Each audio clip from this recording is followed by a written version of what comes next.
Welcome to This Explainer. Today, we're jumping right into some incredibly profound material. We're looking at Life Shanwan Guide Shufeng, the teachings and writings of Life Shanwan Guide Shufeng. Specifically, we're zeroing in on a fascinating essay he wrote in July 2025 called No One Can Alter Another's Karma. We're going to unpack his definitions of destiny, personal responsibility, and how he actually applies these massive cosmic laws to real-world events. So let's get right into it. Okay, let's dive into this. Here is our deductive journey today.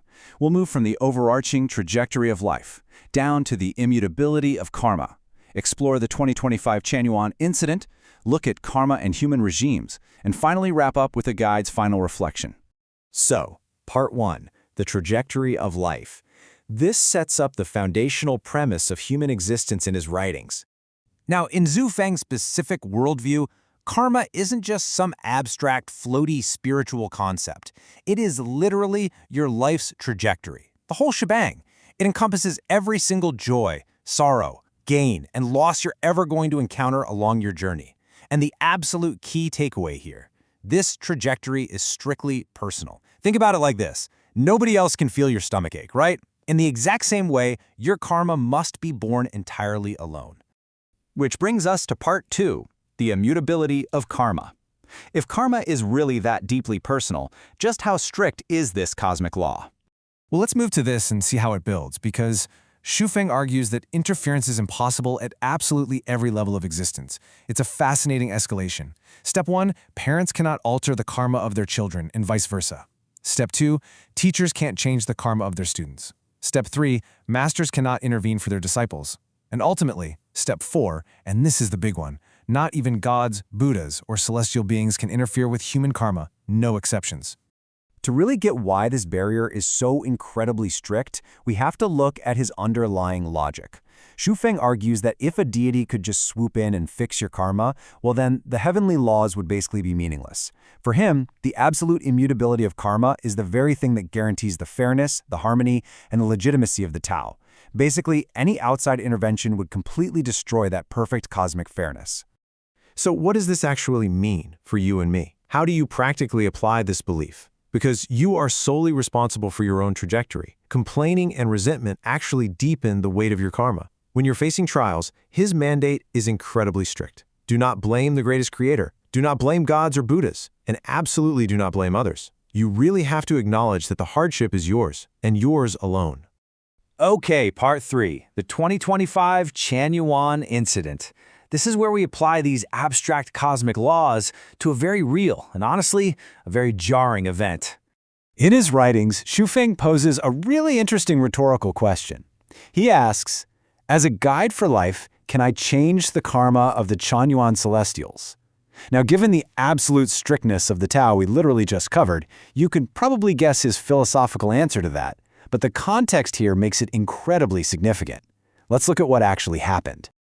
Let's ground this abstract theory with a concrete timeline.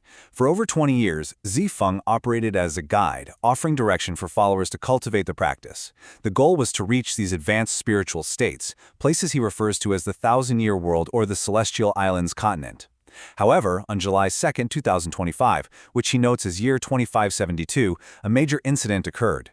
Many of his followers, known as Chanyuan Celestials, were arrested and imprisoned.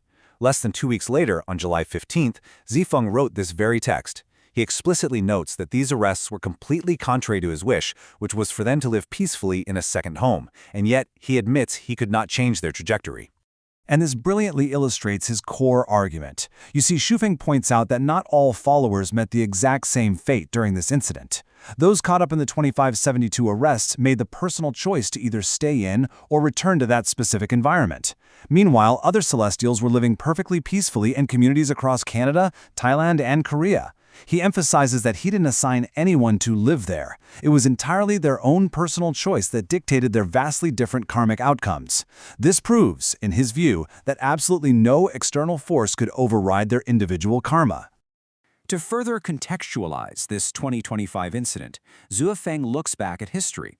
He argues that this pattern is woven throughout the entire human experience.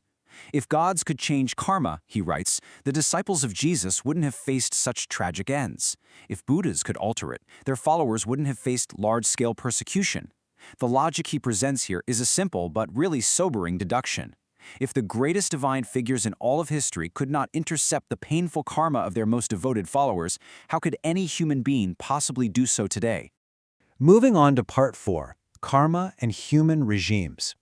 Let's zoom out from the personal level for a second to see how Xuefeng applies this concept of karma to society and government at large. Now, Xufeng presents a rather bold macroscopic view here. He asserts that oppressive governments and tyrants don't just happen by accident. According to his text, they are the direct consequence and punishment for the collective selfishness, ignorance, and greed of the masses. So, in his worldview, an evil regime isn't just a glitch in the system, it is the precise, subtle arrangement of the Tao. It's essentially collective karma manifesting itself as governance. Which brings us to Part 5. A guide's final reflection. Here we're examining his life's work against the public's response to it. 20. That number represents the more than 20 years Xufeng spent spreading his knowledge of the greatest creator, the truth of life and the universe. He writes about how the second home brought a glimpse of paradise to the human world.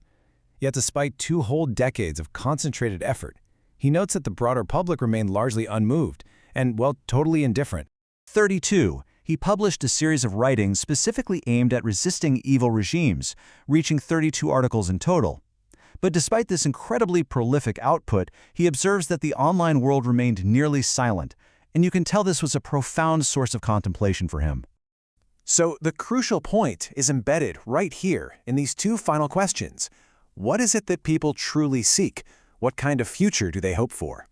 By posing these questions, Xufeng is directly challenging the reader to deeply examine human desire. Think about it. If people remain completely silent in the face of truth and totally indifferent to a better way of living, what is it that they actually want? Which leads Xufeng to leave us with this incredibly provocative final thought. If the suffering, hardship, and sin are not yet complete, then let them run their course. It's powerful, right? It represents his ultimate surrender to the absolute, unchangeable law of karma. It really leaves us to ponder the heavy implications of a destiny that must simply be endured until the cycle naturally finishes itself. Thank you so much for joining me on this explainer today. Keep questioning, keep learning, and I'll see you in the next one.